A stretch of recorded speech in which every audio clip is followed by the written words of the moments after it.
para po paglinis ng lagay ng tubig.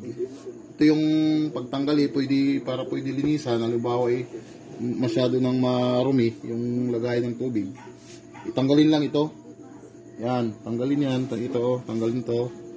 Itong blue na to. Tapos, i-ano mo sa, ibaba. I-press mo sa baba, ito. Tapos, tanggalin lang to. Yan. Sa pagbabalik naman, ibalik mo yan. Yan, ganyan lang. Tapos, i-press mo dito sa, atakin mo.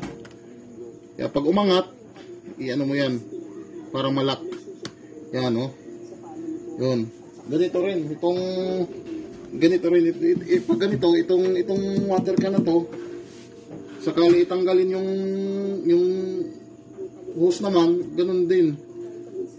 Halimbawa, nakapasok yan, i-press mo lang pababa. Yan, mahuhugot yan. Tapos, kung halimbawa ibabalik mo, ipasok mo lang. Isagad mo, tapos, lagyan din ng lock. Ito yung lock niya, Akin mo pa, yan. Tapos, ilagay mo tong lock. Hindi na yan, bubunot. Tibay na yan. Yun lang.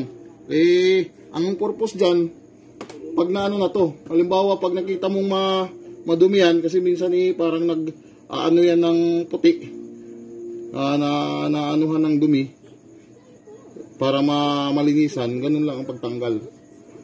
Ulitin ko, ito dito muna, yan, ito, tapos, iwipos mo pa, papasok, yan, tanggal yan, yan. Ito rin, ganun din. Yan, tanggalin muna ito kasi hindi yan pag hindi mo tinanggal, hindi yan matatanggal. Yan, tapos, ipos mo pababa, yan, tanggal yan. Tapos ibalik mo, kung halimbawa ibabalik mo na,